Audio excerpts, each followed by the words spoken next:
ರಾಜಕಾರಣಕ್ಕೆ ಸಂಬಂಧಪಟ್ಟಂತೆ ನೋಡೋದಾದ್ರೆ ಕೆಪಿಸಿಸಿಯ ಮುಂದಿನ ಅಧ್ಯಕ್ಷರು ಯಾರಾಗ್ತಾರೆ? ಸತೀಶ್ ಜಾರಕಿಹೊಳಿ ಅವರು ಆಗ್ತಾರಾ ಅನ್ನೋ ಪ್ರಶ್ನೆ ಕಾಡ್ತಾ ಇದೆ. ಸತೀಶ್ ಜಾರಕಿಹೊಳಿ ಹೆಸರು ಬಹುತೇಕ ಫೈನಲ್.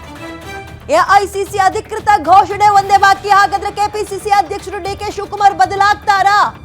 ದೆಹಲಿ ಕಾಂಗ್ರೆಸ್ ಮೂಲಗಳ ಮಾಹಿತಿ ಸಿಗ್ತಾ ಇದೆ. ಸತೀಶ್ ಜಾರಕಿಹೊಳಿ ಅವರ ಹೆಸರು ಬಹಳ ಮುನ್ನೆಲೆಯಲ್ಲಿ ಬಂದಿದೆ.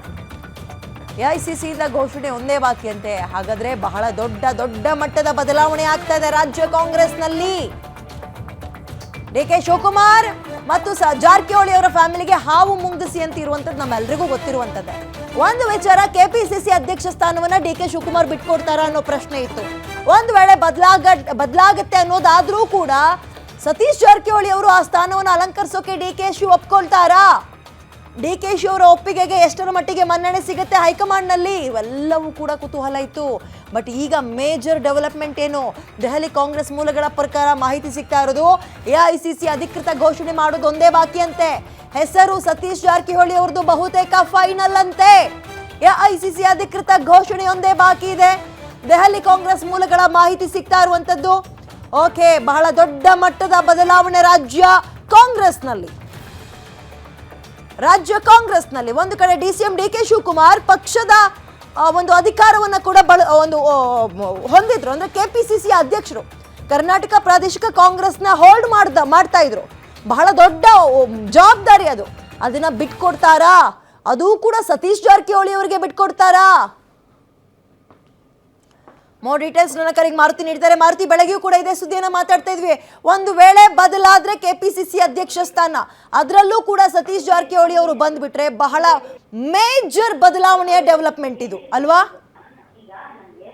ವಿದ್ಯಾ, ರಾಜ್ಯದ ಕೆಪಿಸಿಸಿ ಅಧ್ಯಕ್ಷರ ಬದಲಾವಣೆ ವಿಚಾರಕ್ಕೆ ಸಂಬಂಧಪಟ್ಟಂತೆ ಬಹಳಷ್ಟು ದಿನಗಳಿಂದ ಚರ್ಚೆ ಇದ್ದೇ ಇದೆ. ಅದರಲ್ಲೂ ಯಾವ ಸಮುದಾಯಕ್ಕೆ ಅವಕಾಶವನ್ನ ಮಾಡಿಕೊಟ್ರೆ ಮುಂದೆ ಬರುವಂತಹ ಸ್ಥಳೀಯ ಸಂಸ್ಥೆಗಳ ಚುನಾವಣೆ ಆಗಿರ್ಬೋದು, 2028 ವಿಧಾನಸಭಾ ಚುನಾವಣೆಗೆ ಎಷ್ಟು ಮಟ್ಟಿಗೆ ಪಕ್ಷಕ್ಕೆ ಲಾಭ ಆಗುತ್ತೆ ಅನ್ನುವಂತ ಒಂದು ಲೆಕ್ಕಾಚಾರ ಆಗ್ತಾ ಇರುವಂತ ಆ ಹಿನ್ನೆಲೆಯಲ್ಲೇ ಪದೇ ಚರ್ಚೆಗೂ ಬರ್ತಾ ಇತ್ತು. ಒಂದು ಕಡೆ ಹಾಲಿ ಕೆಪಿಸಿಸಿ ಅಧ್ಯಕ್ಷರಾಗಿರುವಂತಹ ಡಿಕೆ ಶಿವಕುಮಾರ್ ಅವರು ತಮ್ಮ ಬಳಿ ಇರುವಂತಹ 2 ಇಲಾಖೆಗಳ ಜೊತೆಗೆ ನಾನು ಪಕ್ಷವನ್ನು ಕೂಡ ಸಂಘಟನೆ ಮಾಡೋದ್ರಲ್ಲಿ ಹಿಂದೆ ಬಿದ್ದಿಲ್ಲ ಅನ್ನುವಂತ ಒಂದು ಸಂದೇಶವನ್ನ ರವಾನೆ ಮಾಡುವಂತ ಒಂದು ಕೆಲಸವನ್ನು ಮಾಡಿದ್ರು. ಆದ್ರೆ ಹಿರಿಯ ನಾಯಕರುಗಳ ಆಕ್ಷೇಪ ಮತ್ತೆ ಅಸಮಾಧಾನ ಮಧ್ಯದಲ್ಲೂ ಕೂಡ ಇದ್ದೇ ಇತ್ತು. ಡಿಕೆ ಶಿವಕುಮಾರ್ ಅವರು 2 ಖಾತೆಗಳ ಜೊತೆಗೆ ಕೆಪಿಸಿಸಿ ಅಧ್ಯಕ್ಷ ಸ್ಥಾನವನ್ನ ಅಷ್ಟು ಸುಲಭವಾಗಿ ನಿಭಾಯಿಸೋದಕ್ಕೆ ಆಗ್ತಿಲ್ಲ. ಹಾಗಾಗಿ ಫುಲ್ ಟರ್ಮ್ ಅಧ್ಯಕ್ಷರು ಬೇಕೇ ಬೇಕು ಅನ್ನುವಂತ ಒಂದು ಅಭಿಪ್ರಾಯಗಳನ್ನ BK ಹರಿಪ್ರಸಾದ್ ಅವರು ವ್ಯಕ್ತಪಡಿಸಿದ್ರು. ಅದೇ ರೀತಿ ಸತೀಶ್ ಜಾರಕಿಹೊಳಿ ಅವರು ಬಹಿರಂಗವಾಗಿ ಈ ಹೇಳಿಕೆಯನ್ನ ಕೊಟ್ಟಿದ್ರು. ತದಬಳಿಕ ರಾಜ್ಯ ಮತ್ತೆ ರಾಷ್ಟ್ರ ಕಾಂಗ್ರೆಸ್ ಅಲ್ಲಿ ಈ ಬಗ್ಗೆ ಚರ್ಚೆಗಳಾದವು.